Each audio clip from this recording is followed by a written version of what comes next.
Ya, jadi baik saudara sekalian, saudara sudah setia dan datang on time. Mari kita lanjut pelajaran kita mencari obat buat Laodikia.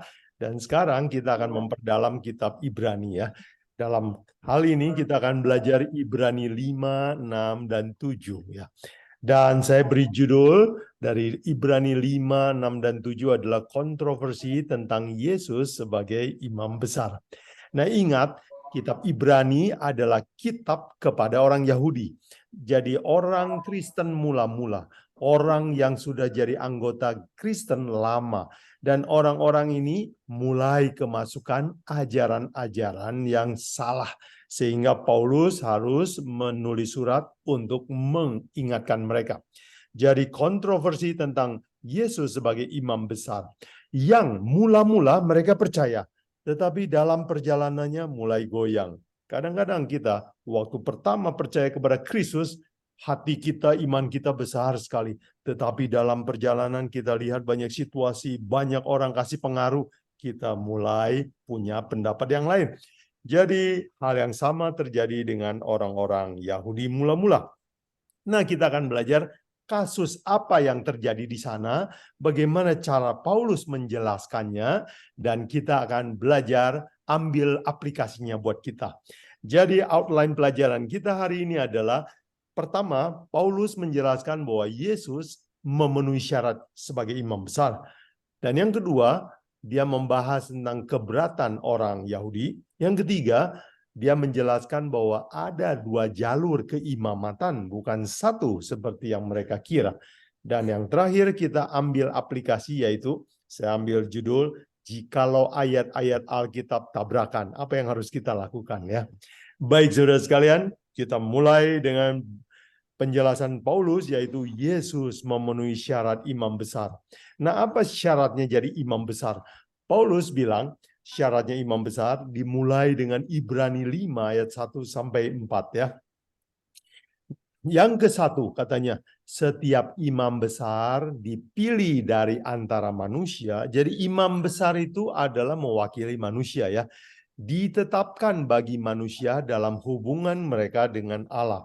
Kalau begitu, imam besar, syarat yang pertama adalah dia adalah jembatan dari manusia kepada Allah.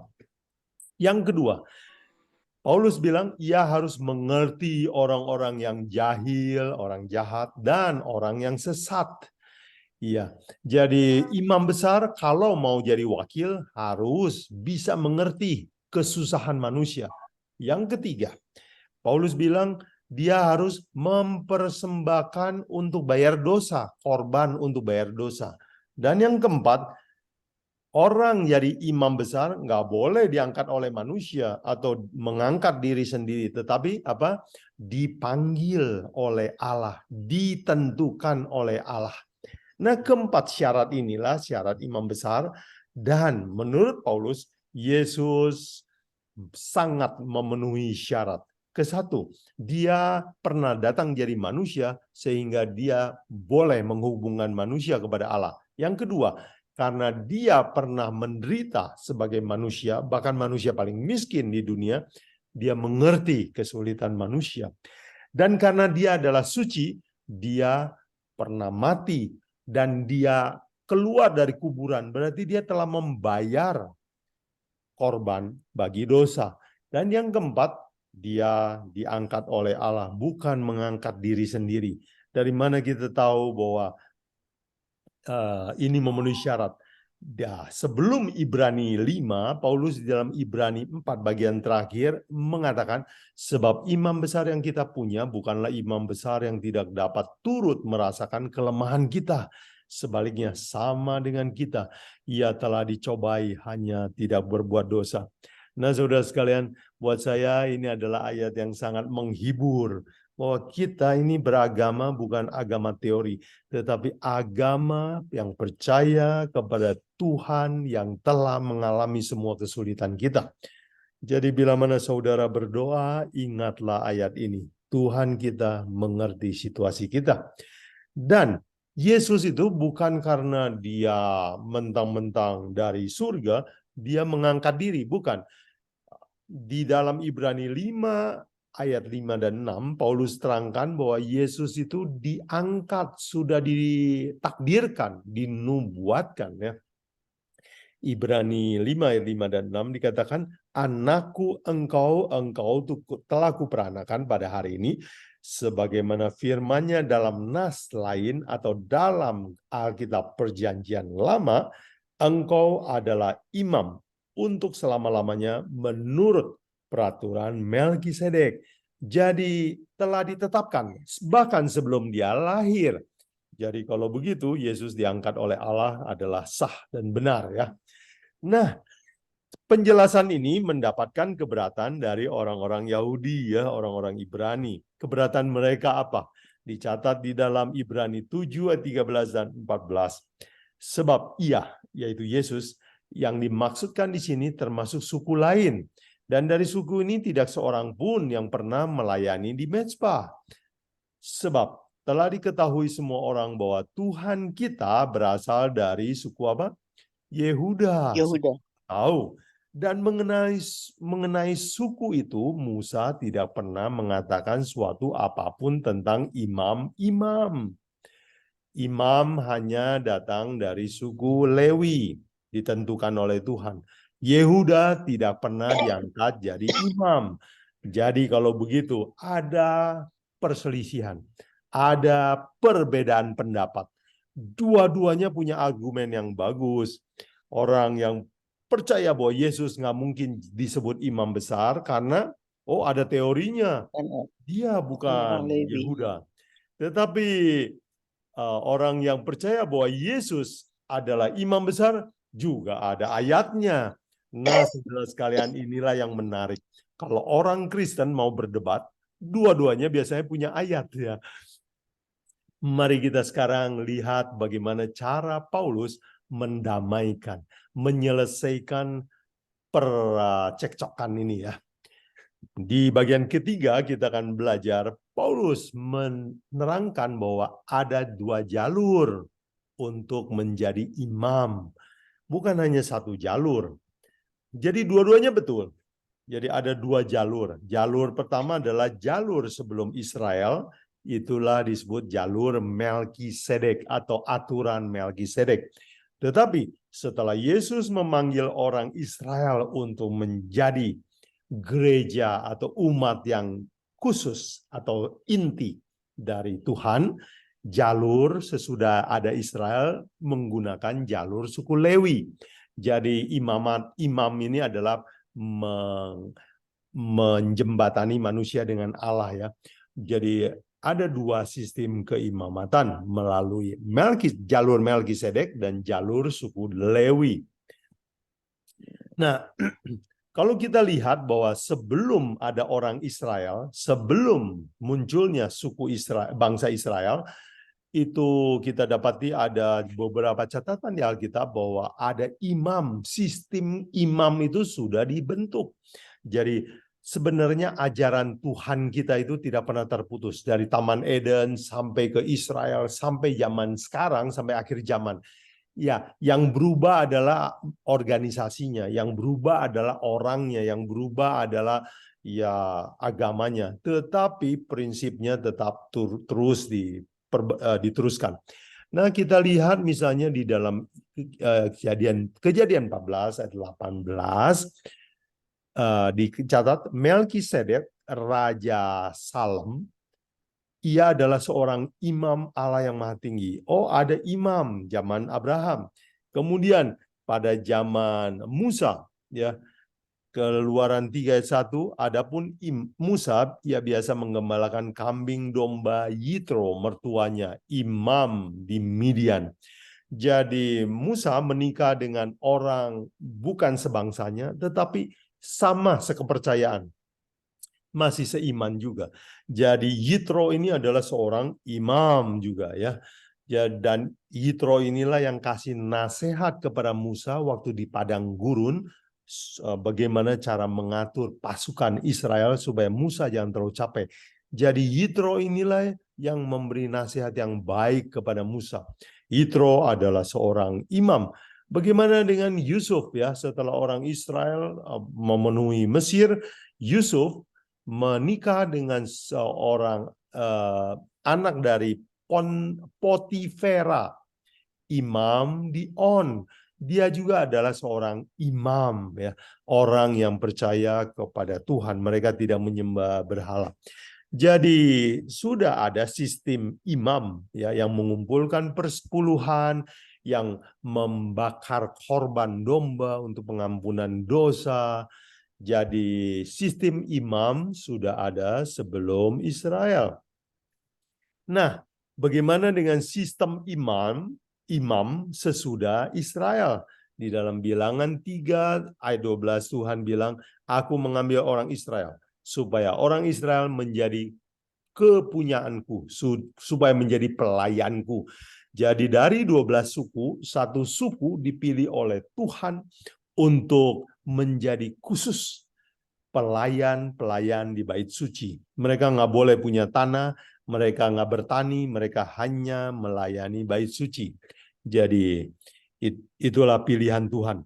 Lalu di dalam misalnya Keluaran 28 ayat 1, Tuhan berkata kepada Musa, engkau harus menyuruh abangmu Harun bersama dengan anaknya untuk datang kepadamu dari tengah Israel untuk memegang jabatan imam bagiku.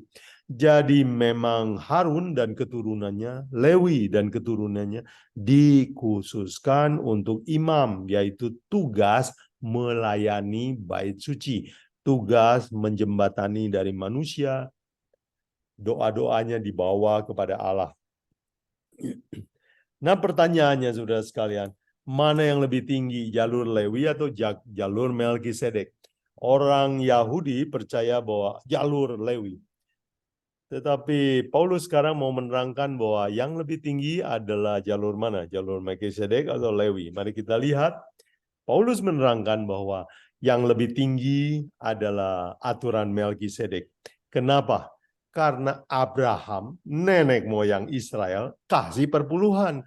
Berarti dia lebih tinggi dari Abraham, kan?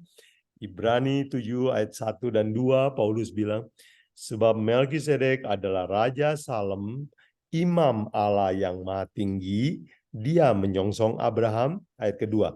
Kepadanya pun Abraham memberikan 1/10 dari semuanya. Perpuluhan diberikan kepada Melkisedek. Berarti Abraham hormat kan sama Melkisedek. Jadi Melkisedek ini lebih tinggi. Nah, mungkin kita perlu pelajari sedikit siapa ini Melkisedek, ya.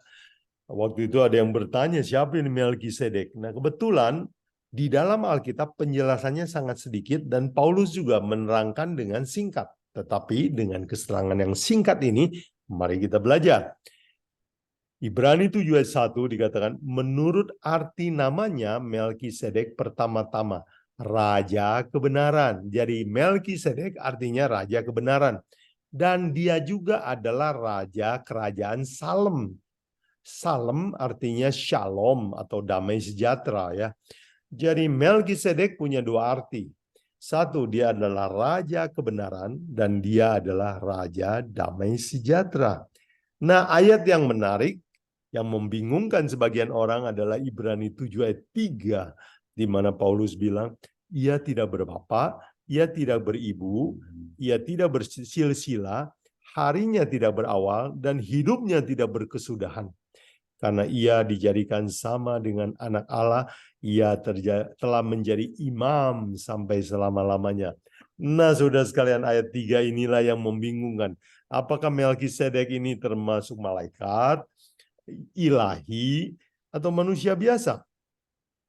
Baik, saudara sekalian, kita lihat tidak berpapa dan tidak beribu, maksudnya adalah tidak ada catatan keturunan, ya. Jadi ya tidak diketahui bapak ibunya. Jadi bukan tidak punya bapak pun tidak punya ibu, tapi tidak diketahui bapak dan ibunya, tidak dicatat. Kemudian hidupnya tidak berkesudahan. Apa artinya? Kita tidak tahu kapan dia lahir, dia mati. Jadi nggak ada catatan tentang dia. Nah, hidupnya yang tidak dicatat inilah Paulus mengambil jadi ilustrasi. Di dalam Ibrani 7 ayat 3 dia katakan, dan karena itu ia, yaitu Melkisedek, dijadikan sama dengan anak Allah. Ia tetap menjadi imam sampai selama-lamanya. Dijadikan sama ini soal terjemahan ya. Mungkin kata yang lebih tepat sebenarnya dipersamakan. Jadi karena dia nggak ketahuan silsilanya, nggak ketahuan kapan mati dan hidupnya, dia bisa dipersamakan dengan Yesus Kristus yang adalah kekal. Jadi ini dipersamakan. Dari kata bahasa Greka kita akan bisa mengerti bahwa Paulus tidak bermaksud mengatakan bahwa Melkisedek adalah makhluk ajaib. Kalau memang dia adalah makhluk ajaib, Paulus akan menggunakan ayat yang lebih banyak kan untuk menerangkan orang penting ini. Tidak, Paulus tidak menganggap dia penting atau luar biasa, tetapi Paulus hanya mengambil bahwa dia nggak ada catatan kan, kita nggak tahu, tetapi dia adalah seorang imam. Jadi dia bisa dipersamakan dengan anak Allah, dipersamakan dengan Yesus Kristus. Itu maksudnya. Jadi tidak berapa bapak, tidak beribu, artinya tidak ada catatan keturunan. Alasan yang kedua kenapa sistem keimamatan Melkisedek lebih tinggi dari Lewi adalah karena nubuatan sudah ditentukan lebih dahulu, sudah ditakdirkan, kira-kira bahasa sehari-harinya lah ya. Ibrani 5 ayat 6, Paulus sedang mengutip Mazmur 110. Itu adalah Mazmur tulisan Daud ya. Dia katakan sebagaimana firman-Nya dalam nas lain, yaitu Mazmur 110, engkau adalah imam untuk selama-lamanya menurut peraturan Melkisedek. Jadi sebelum Yesus lahir, aturannya sudah ditetapkan bahwa Yesus akan menjadi imam besar, tetapi bukan lewat jalur Lewi, melalui jalur Melkisedek. Nah, saudara sekalian, ini adalah argumen yang yang bagus sekali dari Paulus, yaitu menggunakan Alkitab. Kenapa? Menggunakan Alkitab itu, apalagi kalau Yesus sudah ditentukan sebelumnya di nubuatan, orang tidak akan bisa berdebat lagi. Jadi ini bukan cocokologi atau cocok-cocokin keadaan Yesus untuk jadi imam besar. Paulus berusaha menggunakan nubuatan untuk menjelaskan bahwa ini sudah ketentuan dari dulu. Nah, saudara sekalian, belajar nubuatan sangat penting. Kenapa? Itu menghilangkan banyak sekali keraguan kita tentang Alkitab. Sangat menguatkan iman. Kenapa? Karena nubuatan itu sebelum terjadi Tuhan sudah kasih tahu sama kita. Kalau begitu belajar nubuatan sangat penting, bukan? Baik, kita lanjut ya. Oh ya, saya ingin perjelas sedikit bahwa Mazmur 110 adalah Mazmur penting. Itu adalah nubuatan tentang siapa ya. Di dalam Mazmur 110, 1 dan 4, Mazmur Daud menyebut anaknya nanti, yaitu Yesus Kristus sebagai Tuanku ya. Demikianlah firman Tuhan kepada Tuanku, duduklah di sebelah kananku, dan seterusnya. Jadi Daud menyebut cucunya nanti itu adalah Tuanku ya. Dan Tuhan telah bersumpah kepada anaknya ini, anak Daud, engkau adalah imam untuk selama-lamanya menurut Melkisedek. Nah, pertanyaan, ayat ini digunakan oleh Yesus untuk bertanya, mengetes orang-orang Yahudi yang sering mengetes dia, yang sering menjebak dia dengan pertanyaan sulit. Yesus mengajukan pertanyaan balik kepada mereka. Yesus adalah anak Daud, tetapi dia juga disebut Tuan. Bagaimana mungkin? Kita lihat di Matius 22 ayat 42, 43, 45 ya. Yesus bertanya, apakah pendapatmu tentang Mesias? Anak siapa dia? Kata mereka kepadanya, anak Daud. Katanya kepada mereka, jika demikian, bagaimana Daud oleh pimpinan roh dapat menyebut dia tuannya? Ketika ia berkata ya, dan dia kutip dari Mazmur 110 ya. Jadi pertanyaan Yesus kepada orang Farisi ayat 45. Jadi Jika Daud menyebut dia tuannya, bagaimana mungkin ia menyebut anaknya pula? Dan pertanyaan ini tidak ada yang berani jawab, karena mereka nggak percaya bahwa Yesus adalah Allah.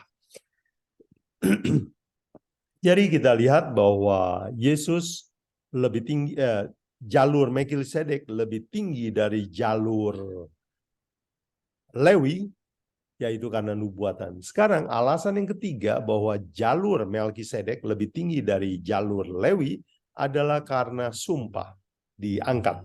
Nah, kita tahu bahwa Lewi diangkat tidak dengan sumpah, tidak hanya diucapkan, tetapi Tuhan sengaja menggunakan kata sumpah untuk mengangkat Yesus Kristus. Ibrani 7 ayat 20 dan 7 ayat 20 dan 21 ya. Sama seperti hal ini tidak terjadi tanpa sumpah, yaitu pengangkatan Lewi ya 21. Tetapi ia, Yesus, diangkat dengan sumpah, diucapkan oleh Dia yang berfirman kepadanya, Tuhan telah bersumpah dan Dia tidak akan menyesal. Engkau adalah imam untuk selama-lamanya. Sumpah. Jadi Yesus selain diangkat, sama seperti Lewi, tetapi juga dengan sumpah. Jadi kalau begitu, jalur Melkisedek lebih tinggi daripada jalur Lewi. Jadi sebagai kesimpulan, inilah kesimpulan dari Paulus bahwa Yesus memenuhi syarat menjadi imam besar. Satu, karena menurut jalur Melkisedek dan sah. Yang kedua, karena telah dinubuatkan, bukan dicocok-cocokkan. Yang ketiga, karena Yesus diangkat dengan sumpah, tercatat di dalam Alkitab. Jadi argumen Paulus adalah sangat jelas dari Alkitab, menerangkan dengan Alkitab, menjadikan Alkitab sebagai kamus bagi dirinya sendiri ya. Dan inilah kesimpulan Paulus bahwa Yesus adalah imam besar yang paling tepat ya. Dan satu-satunya yang memenuhi syarat adalah Yesus Kristus. Disimpulkan dalam Ibrani 7 ayat 24 dan 25. Dia katakan, tetapi karena ia tetap selama-lamanya, imamatnya tidak dapat beralih kepada orang lain.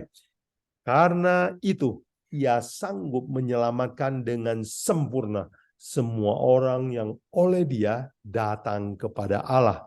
Sebab ia hidup senantiasa untuk menjadi pengantara manusia. Puji Tuhan untuk seorang pengantara yang begitu sempurna. Itulah Tuhan yang kita sembah. Baik, saudara sekalian, jadi sebagai rangkuman, inilah yang Paulus sedang terangkan di dalam Ibrani 5, 6, dan 7. Ya. Yesus memenuhi semua simbol dan nubuatan untuk menjadi imam besar. Dan dia menjadi imam besar melalui jalur Melkisedek, bukan jalur Lewi. Jadi Yesus adalah sah. Jadi, saudara sekalian, sebagai penutup, izinkan saya untuk ambil aplikasi ya. Nah, kasus ini tidak lagi terjadi di gereja kita, di gereja akhir zaman. Ya, Yesus imam besar itu sah atau tidak sah, situasinya sudah berubah. Sekarang perang doktrin itu sudah bergeser. Dulu perang doktrin adalah mengenai Yesus pantas nggak jadi imam besar. Oh, sekarang doktrinnya perangnya sudah bergeser. Nah, saya ingin mengambil contoh perang doktrin di dalam Ibrani 567 ini sebagai aplikasi buat kita, yaitu apa yang harus kita lakukan jika ayat-ayat Alkitab tabrakan. Jikalau orang menyerang kita, menyalahkan kita dengan ayat, atau kita melihat orang salah mengerti ayat, apa yang harus kita lakukan? Atau suatu hari mungkin ada orang yang memberitahukan kepada Anda sebuah doktrin baru dan Anda kaget, saya belum pernah tahu apa yang harus kita lakukan. Oke, jadi aplikasinya yang saya ambil adalah jika ayat-ayat tabrakan. Oke. Nah, saudara sekalian, saya ingin ambil ilustrasi dari warna matahari ya. Warna sinar matahari. Menurut saudara, sinar matahari warnanya apa? Kalau siang hari terlihat putih. Saudara kan jawab putih. Tetapi, oh kalau sore bagaimana? Terlihat merah. Kenapa bisa begitu? Kok kadang putih, kadang merah, kadang biru? Kenapa begitu? Yang mana yang benar? Rupanya semuanya benar ya. Ilmu pengetahuan menyelidiki bahwa ternyata sinar yang kelihatan putih itu sebenarnya campuran berbagai warna ya. Ada merah, kuning ya, hijau, biru, jingga, violet dan seterusnya. Kalau di sinar itu dimasukkan ke dalam sebuah prisma dan akan tersebar ya. Nah, ini dalam ilmu pengetahuan disebut spektrum warna sinar matahari. Jadi kalau begitu, apa warna sinar matahari? Kalau saudara jawab putih betul, jawab merah juga betul. Kalau saudara jawab hijau juga betul. Yang benar, jadi kalau bertengkar, yang perlu kita lakukan adalah lakukanlah penyelidikan. Nah, saya ingin tutup dengan sebuah nasihat dari Alkitab kita. Apa yang harus kita lakukan kalau kita mendengar ajaran yang baru? Kalau kita bingung tentang sesuatu, apa yang harus kita lakukan? Saya ingin memperkenalkan ayat ini ya, Yesaya 28 ayat 10. Sebab harus ini, harus itu, mesti begini, mesti begitu, tambah ini, tambah itu.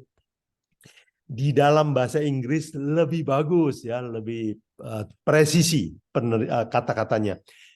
Saya gunakan pakai King James Version, dikatakan for precept must be upon precept. Ajaran harus ditambah ajaran, kemudian line upon line, line upon line. Artinya baris demi baris. Jadi cara kita mengerti, menyelidiki Alkitab harus ada dua cara. Ajaran di kitab ini banding dengan kitab yang lain. Harus cocok dengan seluruh Alkitab. Kemudian baris yang kita baca atasnya dan baca bawahnya supaya kita mengerti konteksnya. Itu namanya mengerti secara kontekstual. Nah, saudara sekalian, membandingkan ajaran Alkitab dan membaca ayat-ayat dari atas sampai ke bawah secara tuntas, itulah akan menolong kita mengerti Alkitab lebih baik. Nah, saudara sekalian, sebagai ilustrasi saya ingin berikan saya ingin ambil dari kehidupan nyata ya. Bagaimana orang memasang bata dengan rapi? Mereka menggunakan dua alat. Untuk supaya tegak, mereka pakai namanya unting-unting ya. Untuk mengukur tegaknya bata. Untuk mengukur datarnya bata, mereka pakai water pass ya, bahasa Belanda ya. Leveling. Jadi pakai selang air, terus ditarik benang supaya kelihatan rata. Begitulah orang memasang tembok. Nah, prinsip inilah yang diajarkan juga dalam Yesaya 28 ayat 10 ya. Pakailah line upon line. Ya, yang kiri ya. Baca Alkitab itu atas dibaca, bawahnya dibaca, line upon line. Bagaimana dengan ini yang kanan? Itu tarik garis horizontal, precept upon precept. Doktrin di kitab Kejadian harus diuji dengan kitab Keluaran, doktrin di kitab Keluaran uji sampai dengan kitab Wahyu. Jadi saudara sekalian, dengan cara belajar yang begitu, kita akan dijauhkan dari segala penipuan. Nah, saudara sekalian, sebagai penutup, izinkan saya untuk ambil kesimpulan ini. Jika muncul tabrakan ayat-ayat, saran saya, hasil belajar dari contoh Paulus menerangkan dalam Ibrani 5, 6, dan 7 adalah jauhilah perdebatan, perbanyaklah penyelidikan Alkitab.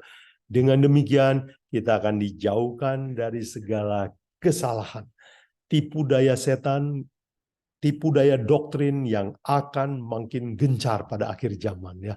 Dan bila mana kita tidak mengerti sesuatu, berdoalah, pelajarilah Alkitab dengan metode begitu, Dan dengan pertolongan Tuhan, semoga kita bisa menemukan jawabannya. Semoga dengan belajar metode menyelidiki Alkitab seperti ini, segala salah paham bisa dijauhkan, segala sifat ekstrim dan fanatik dijauhkan dari gereja Tuhan akhir zaman.